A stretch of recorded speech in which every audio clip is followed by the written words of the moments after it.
وعلى أصحابه الذين شادوا بدين الدين أما بعد. أعوذ بالله من الشيطان الرجيم. بسم الله الرحمن الرحيم.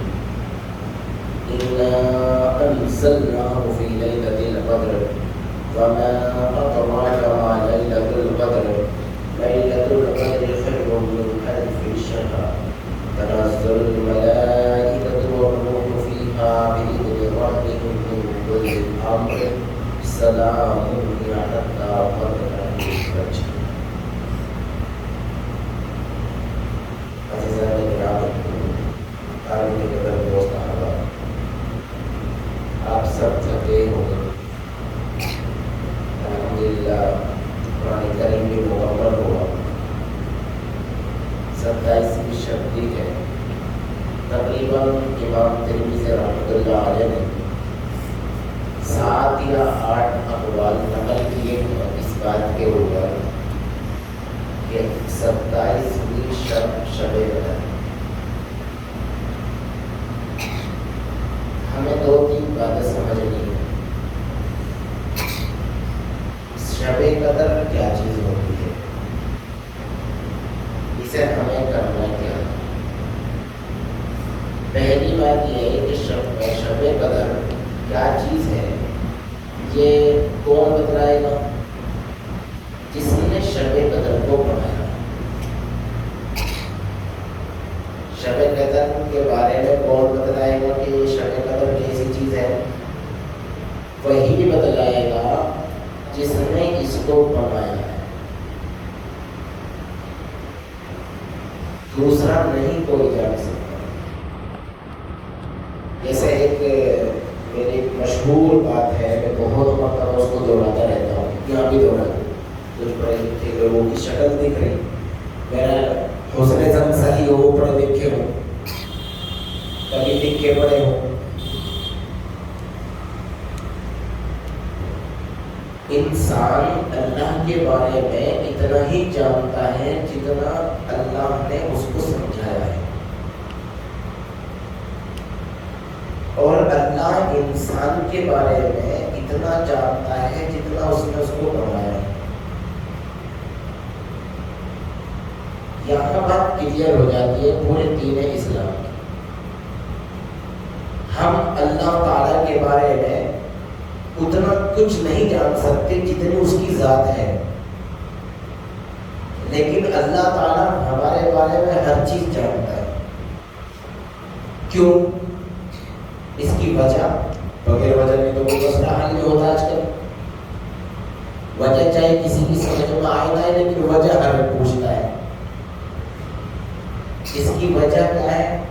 وجہ یہ ہے کہ دنیا میں ایک دستور ہے، ایک قانون ہے، ایک طریقہ ہے. وہ یہ ہے کہ بنانے والا اپنی بنائی ہوئی چیز کے بارے میں سب کچھ جانتا ہے، اور جو چیز بنائی گئی وہ اپنے بنانے والے کے بارے میں اتنا ہی جانتی ہے جتنا بنانے والے نے اس میں فٹ کیا ہے. آج دنیا کی ٹیکنالوجی پہیے سے شروع ہوئی ہے. ہو سکتا ہے ہسٹری کا کوئی طالب علم بیٹھا ہو. کہاں سے شروع ہوئی؟ پہیے سے شروع ہوئی. اس کے بعد چلتی چلتی چلتی سافٹ ویئر تک آ گئی. ویسے اتنی لمبی نہیں تھی، میں بول گیا 3-4 چیزیں ہیں. کہاں تک آ گئی؟ سافٹ ویئر تک. اس کے پانی کو سمجھا جاتا بل گیٹس.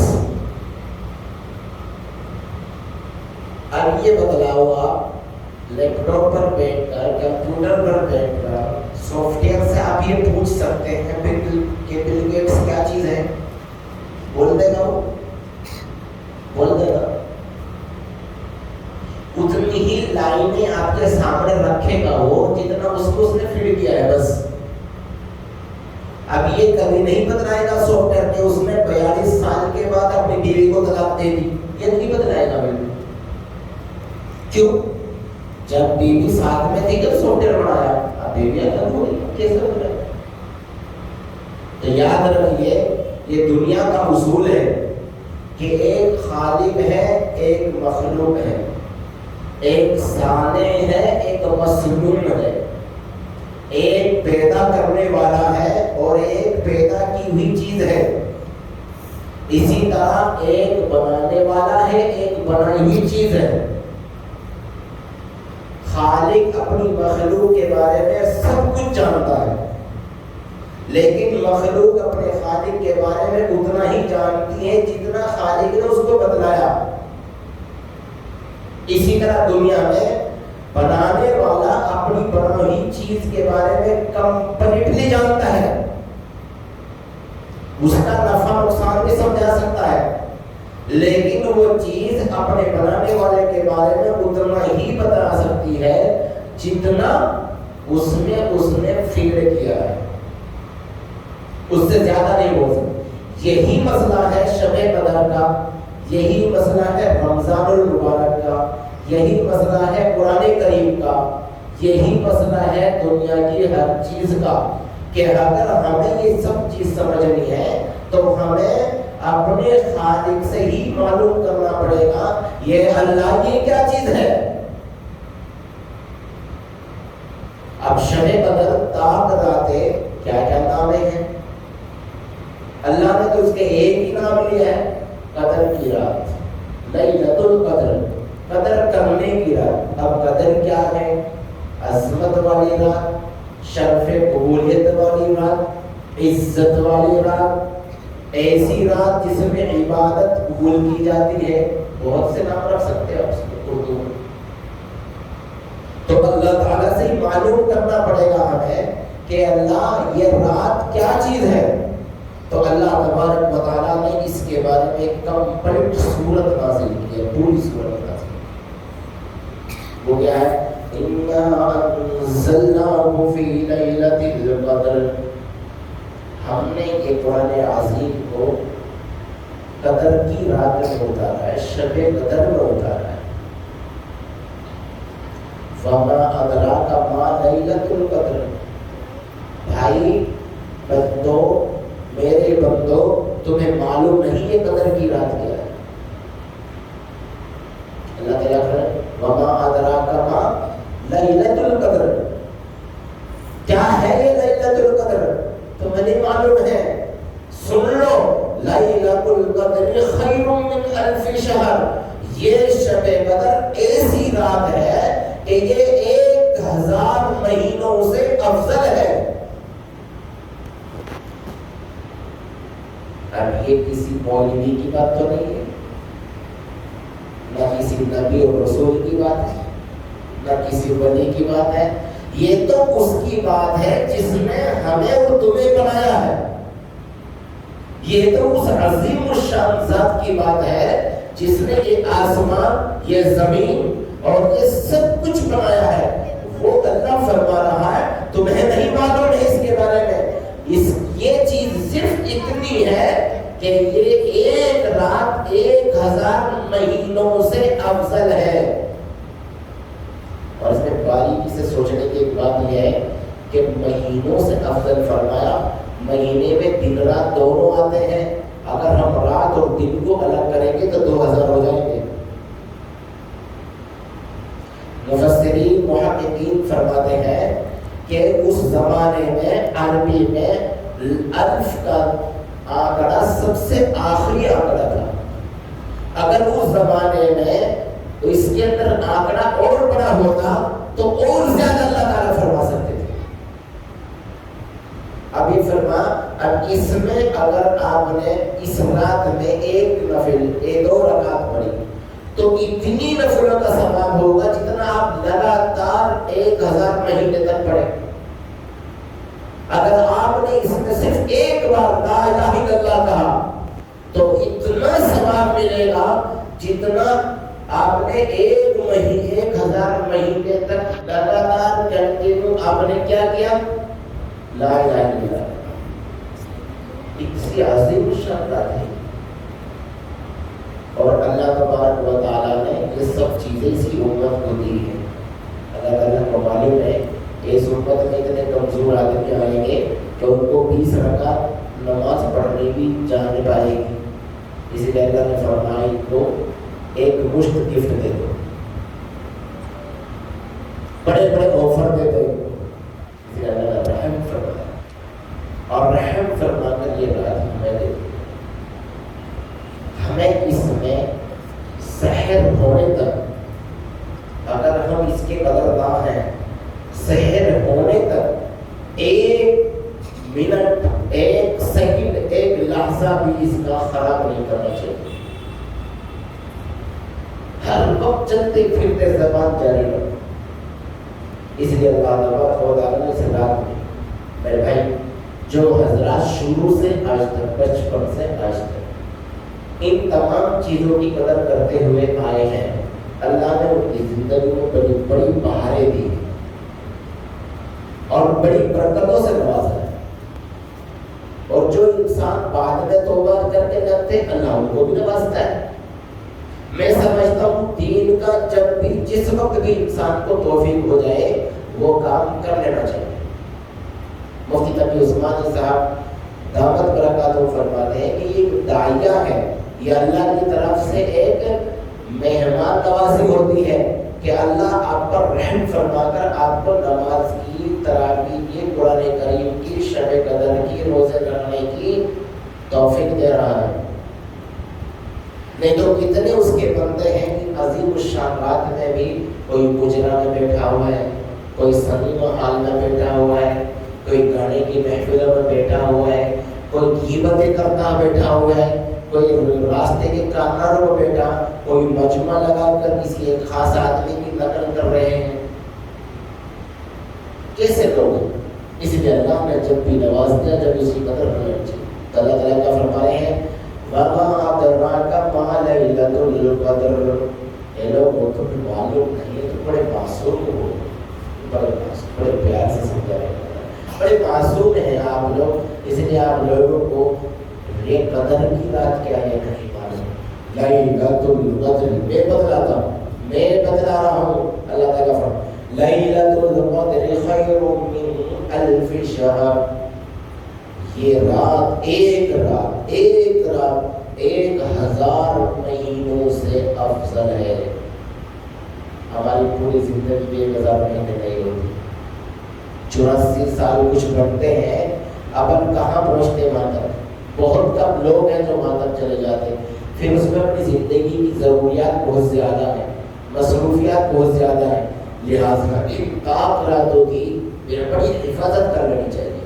آج ایک ہے، 29ویں ایک بچی ہوئی، اس کی بھی کر لینی چاہیے۔ آگے کا اب یہ تو ہو گیا مسئلہ کیا؟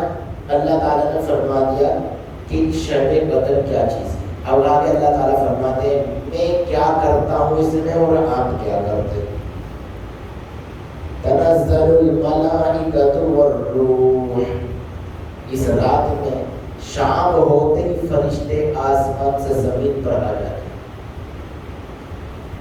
تنزل ایک ایک کر کے اترتے رہتے ہیں، پھر کیا کرتے ہیں؟ جو آدمی عبادت کرتا رہتا ہے اس کو سلام بھیجتے ہیں، اس کی دعاؤں پہ آمین کہتے ہیں۔ جو آدمی مصروف نہیں رہتا اس سے کنارہ کر کے نکل جاتا ہے۔ کتنی عجیب و غریب بات ہے۔ تنزل الملائکۃ والروح فیہا بإذن ربہم من کل امر سلام، اس رات میں فرشتے اپنے رب کی اجازت لے کر سب کو سلام پیش کرتے چلے جاتے ہیں۔ اب جو خالی بیٹا اس کو سلام کرتے ہیں، جو ذکر میں ہے اس کو کا ذکر سنتے ہیں، اور جو پیچھے دعا مانگ رہا ہے اس کی دعا پر آمین کہتے ہیں۔ یہ سلسلہ کب تک چلتا؟ حتی مطلع الفجر، یہاں تک کہ فجر طلوع ہو جائے، اس وقت تک یہ سلسلہ چلتا ہے۔ میرے بھائی ہم لوگ بیان سنتے ہیں، ہم نے کبھی اللہ کی کسی چیز کے اوپر پریکٹیکل نہیں کرا۔ اللہ تبارک و تعالیٰ کی ذات وہ عظیم الشان ذات ہے کہ خود الگ الگ انسان کو یہ سمجھا دیتی ہے کہ میں اس دنیا میں ہوں۔ آپ کسی بھی، چاہے کوئی کمیونسٹ ہو یا کسی بھی مذہب کا ماننے والا ہو یا کسی مسلک کا پیروکار ہو یا کسی بھی کتاب کی رابطہ راستے پر چلتا ہو، آپ اس پر پوچھ لیجیے، وہ یقین کے ساتھ کہے گا ہاں دنیا میں کوئی ایسی طاقت ہے کہ جو ہمیں چلا رہی ہے۔ اس عظیم الشان ذات ہے اس رب۔ حضرت موسیٰ علیہ السلام اور خضر علیہ السلام جب دونوں چلے جا رہے تھے تو راستے میں ایک کشتی پر سوار ہوئے، واقعہ مشہور ہے، وہ کشتی پر سوار ہوئے۔ اس کشتی پر سوار ہوئے تو وہاں پر اللہ نے دونوں سے ایک سوال کیا۔ کیا پوچھا؟ حضرت خضر علیہ السلام سے پوچھا، حضرت آپ یہ بتلائیے کہ اتنی دنیا ہے اور آگے بھی دنیا آئے گی، اللہ تعالیٰ ایک ایک سے کیسے حساب لے گا؟ یہ بات ہمارے بھی ذہن میں آتی ہوگی۔ اللہ تعالیٰ ایک ایک آدمی سے کیسے حساب لے گا؟ تو حضرت خضر علیہ السلام کو بہت آگے کا علم دیا ہے اللہ نے، جو کسی کو نہیں دیا، اور یہ ارشاد فرمایا بھائی بیٹے سکون رکھ، جس طرح وہ ایک ایک کو روزی دیتا ہے نا، اسی سے ایک ایک سے حساب لے گا۔ کیا فرمایا؟ اتنی زبردست مثال ہے۔ جس طرح ایک ایک آدمی سے روزی دیتا ہے الگ سے، اسی طرح ایک ایک آدمی سے حساب بھی لے لے گا۔ اچھا اللہ قسم کھا کے بتلاؤ، ہماری جیب میں جو ہے اس کا علم دوسرے کو ہے کیا؟ ہمارے بینک اکاؤنٹ میں جو ہے اس کا علم دوسرے کو ہے کیا؟ تو جس طرح خفیہ طریقے سے رازدانہ روزی دے رہا ہے، اسی طرح رازدانہ وہ چمڑی دودھ آنے گا۔ کتنا اچھا جواب دیا خضر علیہ السلام۔ اسی طرح رازداری کے طور پر وہ اپنا حساب بھی لے گا۔ میں آج ایک آدمی کو دھوکہ دے دیتا ہوں، بڑا خوش ہوتا ہوں، میں نے اس کو پہنا دیا، اچھا پہنایا ہے، لیکن وہ اسی ٹائم سے اسی وقت سے اس کے چاروں طرف چالو ہو جاتا ہے۔ جب تک وہ بدلہ نہیں اترتا اور وہ تکلیف اس آدمی کو نہیں پہنچتی، تب تک یہ فطرت، یہ نظام خاموش نہیں ہوتا ہے۔ کیا فرمایا اللہ تبارک و تعالیٰ نے؟ عجیب و غریب حدیث ہے، نبی پاک صلی اللہ علیہ وسلم کا ارشاد ہے، کیا فرمایا؟ من عیر اخاہ، من عیر اخاہ علی ذنب لم یمت قد قبل، رواہ المشکل۔ جو آدمی کسی کو کسی گناہ پر شرم دلاتا ہے اور اس کو تکلیف پہنچاتا ہے، دھوکہ دیتا ہے، تو اس وقت تک جب تک وہ عمل اس کے ساتھ نہیں ہو جاتا، اس وقت تک اس کی موت نہیں آتی۔ اور آپ تجربہ کر دیکھ لیے، پریکٹیکل بتا ہوا ہے۔ اسلام ایسا نہیں پھیلا، اسلام دنیا میں ایسا نہیں پھیلا کہ چلو آگے مان لیے اور ڈر کی وجہ سے کہ پیسے کے لالچ میں اسلام نہیں آیا۔ اسلام میں ایسی خوبیاں موجود ہیں، ایسی کشش موجود ہے کہ جس کے بارے میں ہم اور آپ سوچنے سے بھی قاصر ہیں، سوچنے سے۔ میں ایک بات، صرف ایک لفظ، ایک صحابی نے باہر نکلتے وقت اپنے گھر سے اپنے بیوی بچے کے بارے میں کہا تھا، اے اللہ میں اس حمل کو آپ کے حوالے کرتا ہوں۔ کیا لفظ تھا؟ اے اللہ میری بیوی کے جو حمل ہے میں اس کو تیرے حوالے کرتا ہوں، اور یہ کہہ کر وہ سیدھا جہاد میں چلا جاتا ہے۔ ادھر حکومت کس کی ہے؟ دنیا کے سب سے عظیم الشان انسان کی حکومت ہے۔ دنیا کے میرے بھائی، جب سے یہ دنیا بنی ہے اور جب تک یہ دنیا قائم رہے گی، ایسا انسان جو فتوحات اور نظام عدل کو قائم رکھنے میں کامیاب ہوا، دنیا میں کوئی نہیں آیا۔ جس کو ہم سیاسی ماہر کہہ سکتے ہیں، اس کا نام کیا تھا؟ فاروق اعظم۔ اس انسان کا نام کیا تھا؟ فاروق اعظم۔ کیوں؟ اس کی آپ جواب سن لیجیے۔ 9 سال کی عمر میں 22,000 مربع کلومیٹر زمین پر فتح کا جھنڈا گاڑا اس آدمی نے، جبکہ جس کو ہم سکندر آفریدی بولتے ہیں اور ایک سلنڈر بولتے ہیں، اس آدمی نے 13 سال کے عرصے میں 17,000 کلو مربع میٹر زمین کو فتح کیا تھا۔ تو فاتح عظیم کون ہے؟ فاروق اعظم۔ دنیا کا سب سے بڑا منصف کون ہے؟ فاروق اعظم ہے۔ اس آدمی کی حکومت چل رہی تھی اور اعلان ہو رہا تھا کہ نکل جاؤ جدھر جس کا منہ چاہے اور اسلامی فتوحات کا حصہ بن جاؤ۔ وہ صحابی اپنی حاملہ بیوی کو یہ کہہ کر نکل جاتا ہے، اے اللہ کی بندی، میں اس حمل کو اللہ کے حوالے کر چلوں۔ جہاد لمبا چلا، پتہ نہیں مہینے میں آیا، 2 مہینے میں آیا، 10 مہینے، کتنے مہینے کی کوئی تعداد نہیں لکھی۔ آخر واپسی آتا ہے اور جب گھر پر دیکھتا ہے بیوی ندارت، بیوی تو نہیں ہے۔ لوگوں نے بتلایا حمل کے ساتھ ہی تیری بیوی کا انتقال ہو گیا۔ یہ واقعہ مدینے کا ہے، ناندیڑ کا نہیں ہے، مدینہ منور کا واقعہ ہے۔ تو اس کے چچا کے بچے سے پوچھا، بھائی میری بیوی کی قبر کہاں ہے، مجھے لے کر چلو گے؟ کہ چلو، جنت البقیع میں ہے، مدینے کا مشہور قبرستان بقیع الغرقد، جنت البقیع میں۔ بقیع الغرقد پہنچتے ہیں، دونوں چچا زاد بھائی جا کر کھودتے بیٹھتے ہیں، تو اس میں سے ایک قبر میں سے روشنی نکل رہی ہے، نور کی لٹیں نکل رہی ہیں۔ تو نے پوچھا، یہ تیری بیوی کی قبر ہے؟ اب اس میں سے تو روشنی باہر آ رہی ہے، اس میں سے نور کی لٹیں باہر آ رہی ہیں، نور کی لپٹیں باہر آ رہی ہیں، یہ کیا مسئلہ ہے؟ کہ چلو نزدیک جا کر دیکھتے ہیں۔ جب نزدیک گئے تو بھی روشنی نکل رہی، تو انہوں نے کہا اب میں اس قبر کو ضرور کھولوں گا، لہذا فوڑا منگوایا گیا۔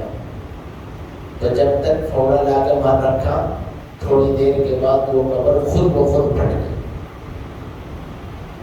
خود بخود پھٹ گئی۔ یہ وہ قبرستان ہے جہاں پر ابو بکر کی اولاد بھی دفن ہے، یہاں پر آپ صلی اللہ علیہ وسلم کے پورے رشتہ دار بھی ہیں، آپ کی بیٹیاں بھی ہیں یہاں، حضرت عثمان ابن عفان بھی ہیں یہاں۔ ایسے قبرستان میں ایسا واقعہ ہوا، جب وہ زمین سے قبر پھٹ گئی تو اس آدمی نے کیا کیا، جھانک کر دیکھا تو اس کی بیوی کی گود میں آغوش میں وہ بچہ کھیل رہا ہے۔ بچہ کیا کر رہا ہے؟ کھیل رہا ہے۔ تو اندر سے آواز آتی ہے غیب سے، یہ اللہ کی آواز تھی یا کسی فرشتے کی آواز تھی؟ کیا کہتا ہے کہ اے صاحب، تو نے ہمارے پاس جو اپنی امانت رکھی تھی اس امانت کو لے جاؤ۔ کیا آواز تھی؟ اس صحابی کا نام لے کر، اے فلاں صاحب، تم نے جو امانت میرے پاس رکھی تھی اس امانت کو لے کر چلے جاؤ۔ وہ صحابی نیچے جھٹ سے اترتے ہیں اور اپنے بچے کو گود میں لے کر باہر نکل آتے ہیں، اور آنے کے بعد پھر دوسری آواز آتی ہے، اے اللہ کے بندے، اگر تو اپنی بیوی کو بھی میرے حوالے کر کے جاتا تو وہ بھی زندہ ملتی تھی، اگر اپنی بیوی کو بھی میرے حوالے کر کے جاتا تو بھی زندہ ملتی تھی۔ ہم کسی کی امانت میں خیانت نہیں کرتے، ہم اپنے وعدے سے کبھی مکرتے نہیں۔ ہاں، ایک چیز ہے اللہ کے پاس، اگر ڈانٹ دیتے تو پھر رحم کر دیتے، لیکن وعدہ خلاف اللہ کے پاس نہیں ہے۔ تو صرف ایک کیا تھا؟ ایک لفظ تھا کہ اللہ میں اس چیز کو تیرے حوالے کر دے گا۔ ہم کیا کرتے؟ بھائی میرا گھر دیکھتے رہنا، میں جا رہا ہوں، بھائی کو خود اپنی پیٹھ کا پتہ نہیں، کیا تیرے پیٹھ کے پیچھے کیا چل رہا۔ کسی کو بولتے تھے کو نظر رکھنا ہے، اس کو نظر رکھنے والے کو خود نہیں پتا تیرے اوپر بھی کسی کی نظر ہے۔ ہم اتنے کمزور عقیدے کے لوگ کیسے ہو گئے میرے بھائی؟ ہم کیسے ہو؟ کیا یقین ہے ہم سب کو، میں بھی آپ کے ساتھ ہی ہوں، ہم سب کو یقین ہے کہ ایسا کمزور ایمان ہمیں جنت میں لے کر چلا جائے گا؟ چلا جائے گا نہیں، اس کو مضبوط کرنا پڑے. دوسری سب چیزیں بعد میں ہیں، پہلے کون ہے؟ اللہ کی ذات ہے. سب سے پہلے اللہ کی ذات. اللہ تعالیٰ کیا فرما رہے ہیں؟ تنزل الملائکۃ والروح فیہا بإذن ربہم من کل امر سلام ہی حتی مطلع الفجر.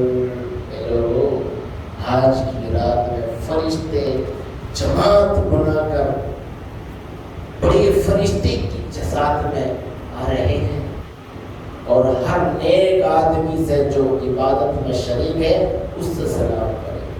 اور یہ سلسلہ کب تک چلے گا؟ حتی مطلع الفجر. کب تک چلے گا؟ فجر کے طلوع ہونے تک چلے گا. فجر کے طلوع ہونے. بڑی عظیم. مگر میرے بھائی، جتنا یقین صحابہ کا تھا اتنا یقین بغیر مصیبتوں میں رگڑے ہوئے نہیں بن سکتا. مگر ہماری تو ایک پریشانی ہے، اگر اللہ کی طرف سے کوئی آزمائش بھی آ گئی تو اللہ کی شکایت شروع کر دیتے ہو. واہ بھائی بات کیا کمال کی بات ہے. اللہ انہیں میرے کو اس کو یہ دی روزے دی، میں کیا کروں؟ اتنی نمازہ روزہ پڑھتا رکھتا ہوں، نماز پڑھتا ہوں روزہ، تو پھر بھی میرا یہ کام نہیں بڑھ رہا. تو اس کا مطلب تم نے اپنی زبان سے کمزوری ظاہر کر دی نا. یہ تو روزہ نماز جو ہے نا کام کے لیے کر رہے، اللہ کے لیے نہیں کر رہے، کام بننے کے لیے کر رہے نا. کتنے لوگ ایسے ہیں عبادت کرنے والوں میں جو اپنے کسی نہ کسی مقصد کے لیے عبادت کرتے ہیں. ارے میرے بھائی، مقصد بنانے والا کون ہے؟ زندگی کو صحیح بنانے والا کون ہے؟ اللہ کی ذات ہے نا. تو ہم سب اس کے لیے کریں نا، اس میں کیا پریشانی کی بات ہے؟ ایک انسان ہوا ہے اس امت میں جس کا نام ابو بکر صدیق ہے. اللہ اکبر، ہزاروں سلام ہو اس کی قبر کے اوپر. کیا انسان تھا، کیا قربانی تھی رسول اکرم صلی اللہ علیہ وسلم کی. بیٹی کو بھی قربان کر دیا، دولت کو بھی قربان کر دیا، مال کو بھی قربان کر دیا، زمین جائیداد سب چیزوں کو قربان کر دیا. ایسا جان نثار اس دنیا میں ملنا مشکل ہے. اس سے کسی نے پوچھا، یہ میں جو بات بول رہا تھی وہ کسی میں ہے؟ حاشیے میں موجود ہے. قوت المقتضی کیا فرمائے؟ پوچھا حضرت تقویٰ کس کو کہتے ہیں؟ تقویٰ کس کو کہتے ہیں؟ آپ بولتے ہیں وہ بہت متقی آدمی ہے، تقویٰ کس کو کہتے ہیں؟ حضرت نے فرمایا امر بالمعروف، اچھے سے کرنا، جو اوامر ہیں ان کی پابندی کرنا، جو اللہ نے حکم دیا ہے جیسے نماز ہے، روزہ ہے، حج ہے، زکوٰۃ ہے، ان کو صحیح سے ادا کرنا، یہ اوامر ہیں. اس کو کیا بولتے ہیں عربی میں؟ اوامر. ہم اردو میں بولتے ہیں احکام، اور اپنی بھاشا میں کیا بولتے ہیں؟ اللہ نے جو کرنے کے کام کا وہ کرنے ہیں، جو کام کرنے کے لیے کہا وہ کرنے ہیں. اور نواہی سے رکنا ہے، یعنی وہ چیز جس سے اللہ منع کرتا ہے اس سے ہمیں رکنا ہے. دو چیز. اور تیسری چیز فرمایا کہ ہر چیز، ہر عبادت، ہر کام اللہ کی رضا کے لیے کرنا. بس تم متقی ہو گئے. اب ہمیں اپنے جائزے میں، اپنے دل میں جانچنا پڑے گا ہم کتنے کام اللہ کے لیے کرتے ہیں. میرے بھائی قسم خدا کی میں آپ کو دکھا تو کچھ بھی نہیں سکتا، میرے پاس پریکٹیکل لیب ہے نا. یقین جانیے آپ، جو آدمی اللہ کے لیے کرتا ہے وہ کبھی کسی کے سامنے ہاتھ نہیں پھیلاتا. ہمارے عظیم الشان استاد پیر ربی حضرت شاہ امر صاحب ہردوئی گزرے ہیں. آپ نے شاید نام سنا ہوگا. اب یہ نورانی قاعدوں میں جو بدلاؤ آیا یہ انہی کے محنت ہے. ہم پہلے نور حافظ نور محمد صاحب جو تھانوی والوں کا قاعدہ پڑھتے تھے نورانی، اب یہ حضرت ہردوئی کا قاعدہ پڑھ رہے ہیں. یہ انہی کی محنت ہے، بڑی محنت کی ہے اس بندے نے. اللہ نے ان کو بھی ایک لقب دیا، وحی السنہ، محی السنہ کا لقب سے اللہ نے اس کو نوازا ہے۔ میرے بھائی انہیں واقعی اسی طرح جس طرح آپ بیٹھے میں بھی بیٹھا تھا، حضرت جلوہ فرما تھے، حضرت کی نصیحت چل رہی تھی، حضرت نے فرمایا اے لوگوں حقیقت سمجھ لو، میں ایک بات سناتا ہوں آپ کو کیا کہ میرے والد محترم نے مجھے سنایا ہے کہ جب سے میں نے یاسین شریف صبح اٹھ کر پڑھنی شروع کری، شام تک نہ تو کبھی ناکام واپس آیا اور نہ کبھی کسی سے ادھار لینے کی ضرورت ہوئی۔ کتنا مضبوط یقین، پڑھتے تو ہم بھی ہیں ماشاءاللہ، ہمارے بچپن میں تو ایسے لوگ بھی موجود ہیں جن کے 10 قرآن ختم ہو گئے، کیا کریں؟ ہاں نہیں ہوں گے تو دوسرے لوگوں میں ہوں گے، لیکن ہے ضرور، لیکن یقین کامل ہے۔ یقین کامل ہو جاتا تو عمل محکم ہو جاتا ہے، مضبوط ہو جاتا ہے۔ صحابہ کرام حضرت ایوب انصاری رضی اللہ تعالیٰ گھر میں بیٹھے ہوئے تھے، اچانک یاد آیا کہ میرے ایک حدیث تھی، اس حدیث میں میرے سننے میں ایک ساتھی تھا میرا، کون؟ حضرت ابو ایوب انصاری، میزبان رسول، جس کے گھر کے سامنے اونٹنی نے اپنے آپ کو بٹھا دیا تھا، وہ اللہ کا نیک بندہ۔ گھر میں بیٹھے بیٹھے اچانک یاد آتی ہے کہ میرے ایک ساتھی تھے، ایک حدیث سنی تھی میں، اب وہ صحیح ہے کہ مجھ سے کچھ غلطی ہوگی، بڑھاپے میں اوپر نیچے ہو جاتا نا دماغ کبھی کبھی، مگر صحابہ کا دماغ تو ایسا نہیں تھا، وہ بڑے عظیم الشان انسان۔ کیا فرماتے ہیں کہ میرا احساس ہے کہ یہ حدیث میرے ساتھ عقبہ بن عامر رضی اللہ تعالیٰ نے بھی سنی ہے، لیکن یہ دور تو فتوحات کا دور تھا، یہ تو حضرت عمر کے زمانے کا دور تھا، اس میں تو جہاں تک زمین تھی وہاں تک اسلام پہنچ چکا تھا۔ کہ ہمارے پاس کہاں تک آ گیا تھا معلوم آپ کو؟ ملتان تک۔ ملتان سرحد تھی حضرت عمر کی حکومت کی۔ کتنی محنت کری اس بندے نے۔ ہم لوگ آج کیا بولتے ہیں؟ دنیا میں سب سے بڑا رقبہ کون سے ملک ہے؟ اور روس کا ہے۔ اس روس کی یہ کمال ہے، ایک طرف کوئی آدمی صبح ناشتہ کر رہا تو شام میں کوئی صاحب ڈنر کر رہے ہیں اسی ملک کے اندر، اتنا لمبا۔ اسی طرح اللہ نے اس آدمی کو بھی بڑی فتوحات سے نوازا تھا۔ تو عقبہ بن عامر تو مدینے سے نکل کر مصر میں آباد ہو گئے تھے جا کے، اور حضرت ایوب انصاری رضی اللہ تعالیٰ فرمانے لگے اب میرے کو تو عقبہ بن عامر سے یہ حدیث صحیح کرانا ہے۔ تو ایک روایت، ایک محدث جن کا نام ہے حافظ بن حجر، نام سن لو میرے بھائی، ہم ان لوگوں کی کتابیں تو نہیں دیکھ سکتے، نام تو سن لو۔ حافظ 7ویں 5ویں 6ٹھی 7ویں ہجری میں ان لوگوں کو کہا جاتا تھا جن کو 1 لاکھ حدیث یاد ہوتی تھی، 1 لاکھ حدیث۔ اور قرآن شریف تو ان کے لیے ایسا تھا جیسے الف کو اے، شروع میں حفظ کر لیتے تھے 7 سال کی عمر میں، لیکن حدیث کو سند کے ساتھ یاد کرتے تھے۔ میرے سے کس نے سنی، کس نے سنی؟ حافظ ابن حجر نے بخاری کی شرح لکھی ہے، اس میں اس کو واقعے کو بڑا ڈیٹیل اور تفصیل سے لکھا ہے، اور علامہ عینی نے بھی لکھی ہے۔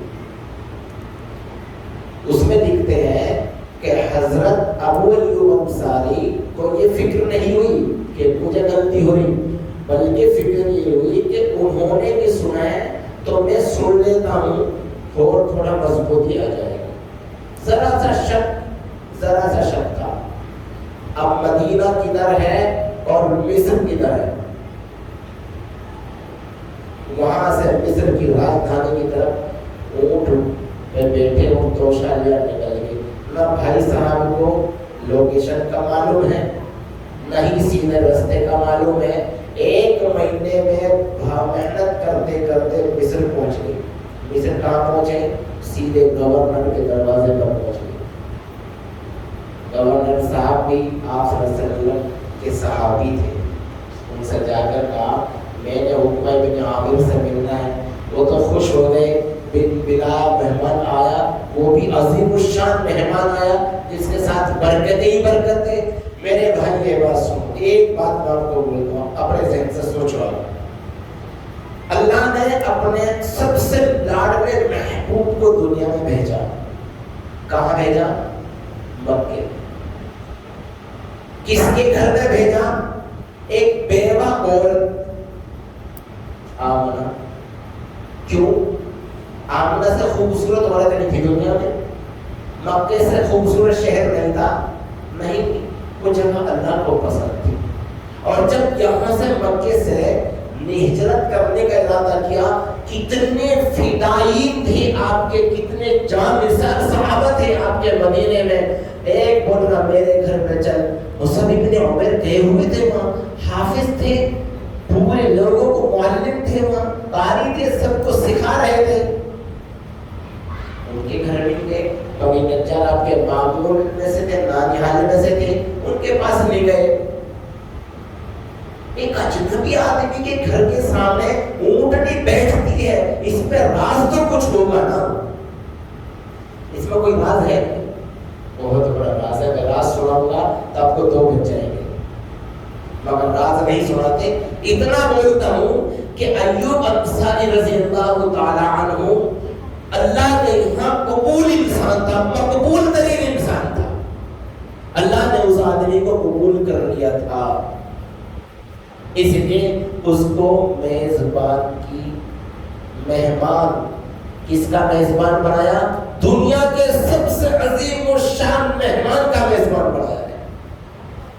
ارے میرے بھائی پڑھ کر دیکھو امام بخاری نے لکھا کتاب میں کہ میرے نبی کے جسم اطہر سے جو مٹی ملی ہوئی ہے، یہ مٹی عرش اعظم سے بھی اعلیٰ ہے۔ جس آدمی کا مہمان ایسا انسان بن جائے، اس کا گھر تو کیا گھر، کیا برکتیں نازل ہوتی ہوں گی اس گھر میں، کیا رحمتیں۔ ایک دن رات میں نیند نہیں آ رہی ایوب صاحب کو، ایوب صاحب نیند پریشان، خیال آیا اے اللہ، اب سمجھ میں آئی بات، میں آپ صلی اللہ علیہ وسلم کی چھت کے اوپر ہوں، میرا نبی میرے نیچے ہے، لاہور چھوڑ دیا جبھی روم، اور آپ کے پاس رات میں ہی پہنچ کر درخواست دی، اے اللہ کے رسول مجھے نیند نہیں آ رہی، آپ اوپر تشریف لے۔ اللہ کے نبی نے سمجھایا مگر نہیں مانے، اوپر ہی پہنچے۔ اللہ کے یہاں اتنا مقبول ترین انسان تھا وہ ایوب انصاری۔ صرف ایک حدیث جو آپ سے سننے کافی ہے، مگر آپ کے ساتھ یاد رکھو میرے بھائی میں ایک بات، اللہ کے رسول اتنے عظیم ہے نا، تو اس کی امت کے علماء بھی ایسی عظیم ہیں۔ نبی پاک صلی اللہ علیہ وسلم نے ارشاد کیا فرمایا؟ العلماء ورثۃ الانبیاء، میری امت کے علماء نبیوں کے وارث ہیں۔ اللہ کے نبی ہمیں اکیلا چھوڑ کے نہیں گئے، کچھ دے کر گئے۔ جو چیز ہماری مہربانی کرتی رہتی ہمیشہ وہ دے کر گئے ہیں، اور جو ہماری حفاظت کرتا ہے وہ قرآن شریف میں بالکل دے کر گیا۔ ایوب انصاری فرماتے ہیں میں اس حدیث کے بارے میں سنی تھی، مگر مجھے دوبارہ عقبہ بن عامر سے پھر پوچھنا تھا کہ مجھے جو یاد ہے وہ بالکل صحیح ہے کیا، اس لیے 1 مہینے کا سفر، زیادہ 1 مہینے سے بھی زیادہ، مصر پہنچے، ایجپٹ پہنچ گئے۔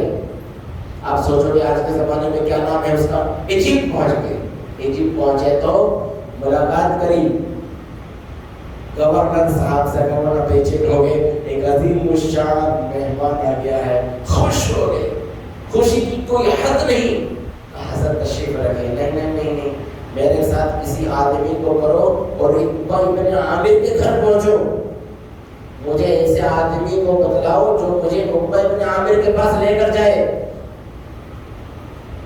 تو انہیں ایک آدمی دے دیا، ایوب انصاری کا حکم ماننا تو پڑے گا نا۔ پہنچے ابن عامر کے دروازے پر میزبان رسول کو دیکھ کر پھولے نہیں سمے، ان کی خوشی کی انتہائی نہیں تھی بالکل بھی، اور بٹھایا کہ اندر بیٹھی، نہیں مجھے ایک کام ہے، بس ایک کیا کام ہے کہ میں حدیث سناتا ہوں۔ وہ حدیث یہ ہے کہ آپ نے میں نے دونوں نے مل کر نبی پاک صلی اللہ علیہ وسلم سے حدیث سنی تھی۔ اللہ کے نبی نے کیا ارشاد فرمایا کہ جو آدمی کسی مومن کا ایک عیب چھپائے گا، ایک عیب، قیامت کے دن اللہ تعالیٰ اس کے بہت سے عیب چھپائے گا۔ ایک روایت میں 70 کا لفظ ہے، کیا یہ صحیح ہے؟ تو ابن عامر فرمانے لگے بالکل صحیح ہے، ٹھیک ہے۔ اونٹ نہیں گھماتی، نہ بیٹھے نہ پانی پینا،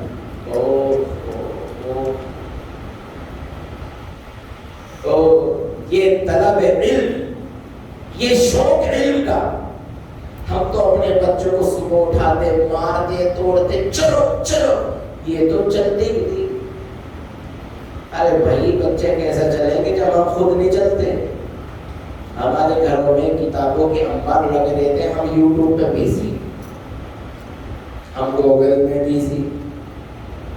وہ یہ گوگل یوٹیوب کتاب لکھنے پڑھنے والا نہیں پڑھایا اس کو۔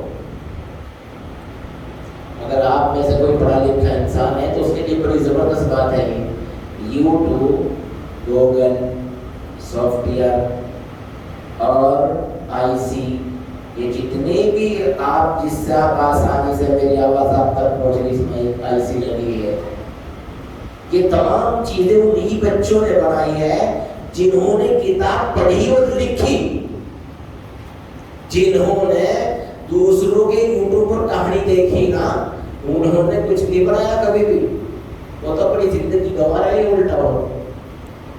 تو زیادہ علم اس میں نہیں ہے، زیادہ علم ادھر ہے کتابوں میں۔ بھول جاؤ یہ بات ہمیشہ کے لیے، بالکل ہمیشہ کے لیے بھول جاؤ۔ علم کہاں پر ہے؟ کتابوں میں ہے، اور ہم شفاء قرآن شریف میں اللہ نے دی ہے۔ اچھا، اِنَّا أَنزَلْنَاهُ فِي لَيْلَةِ الْقَدْرِ، ہم نے اس کو لیلۃ القدر میں نازل کیا۔ تو لیلۃ القدر کی فضیلت اور قرآن کی فضیلت ایک ساتھ بیان کر رہے ہیں اللہ تعالیٰ۔ ہمارے پاس اتنی عظیم الشان چیز ہے قرآن کریم کہ اس کو ہم نے جس رات میں اتارا نا، وہ رات بھی عظیم الشان ہے۔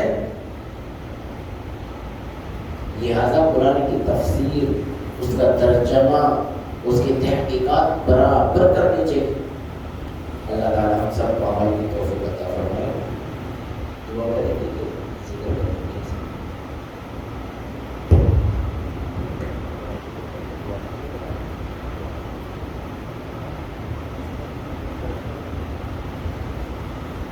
ہمارے امام صاحب نے ہے کہ آج جیسے شب قدر